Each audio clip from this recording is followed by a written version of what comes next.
This time, itong cute size na lababo naman namin ang lilinisin ko dahil kita mo naman ilang linggo pa lang naninilaw na nga ulit itong patuluan namin ng mga plato, pati na rin itong mga dishwashing liquid dispenser. Pagtatanggalin ko na muna itong laman ng dish drainer namin dahil kailangan ko nga yung linisan, and meron din ako dito mga tambak na hugasin, kaya naman paghuhugasan ko na rin. Gumamit ako ng dishwashing liquid at saka tubig sa pagkukuskus nito, pero kita mo naman itong side talaga na to, talagang naninilaw siya, may stubborn stains. Pero yung ibang sides naman ito, hindi naman talaga naninilaw. Yun lang talagang side na nakatapat nga dito sa lababo kasi grabe nga yung tubig dito sa amin. Well, anyway, ito talaga yung holy grail ko sa paglilinis. Ilang beses ko na to nagawa ng content kasi talagang effective to.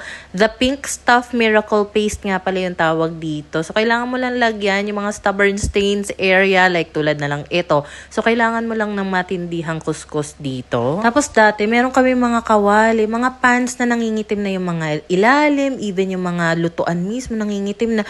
Ginamitan ko nito. Talagang natanggal niya yung pangingitim, kaya sobrang effective niyan. Medyo may kamahalan lang kasi yung isang tub na yan nasa 400 pesos. Pero matagalan mo naman siyang magagamit and marami ka talagang pwedeng paggamitan yan kasi parang multi-purpose siya, kahit saan mo pwedeng gamitin yan. So anyway, nakuskus ko na nga yung dish drainer. Next naman, itong dishwashing liquid dispenser naman. Basta yung mga normal na kuskus lang dito gamit yung tubig at dishwashing liquid, hindi natatanggal yung mga paninilaw dito. Kasi nga yung tubig namin, I think deep well yata yung tubig namin. Pero kasi may pump daw sarili yung aming landlord na didistribute yung tubig dito sa mga apartment unit. Kung tama ba yung pagkakaalala ko. Etong isang pump naman para yan sa liquid hand. So, para kapag maghuhugas kami ng kamay. So, ayan yung itsura niya before.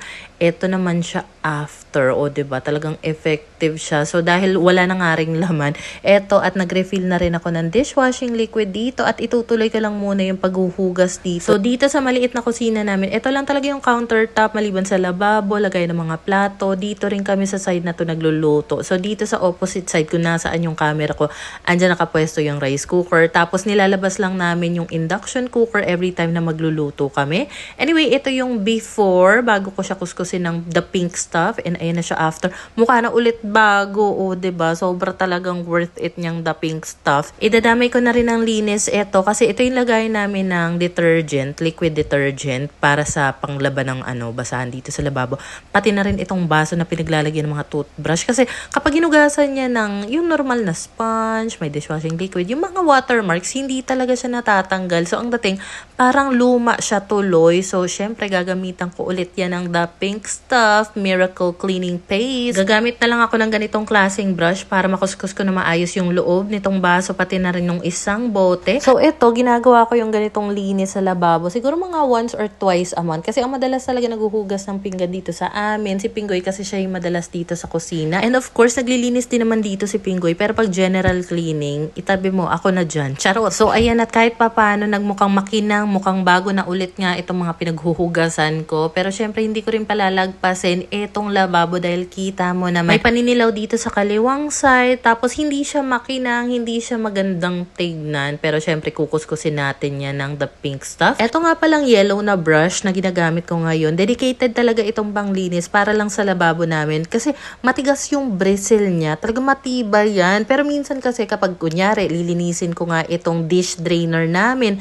Pag kailangan na matindihang kuskusan doon, ginagamit ko nga rin yan. Kasi effective talaga yan. At saka mura lang. Yung mga ganitong brush kasi nakikita ko yan sa mga vlogs ng mga Korean, na mga napapanood ko, yung mga Korean vlogs. So, yung link ng sink brush nasa baba o kaya naman sa comment section or bio. So, pinunasan ko na nga rin itong gilid ng lababo namin. Pati na rin itong mga natilsikan na dishwashing liquid pump. So, kita mo naman yung itsura ng aming lababo ngayon. Ito yung itsura niya before and ito na siya after. O, diba? Kahit paano nagmukhang fresh na talaga yung lababo. So, ayun lang muna for today's video.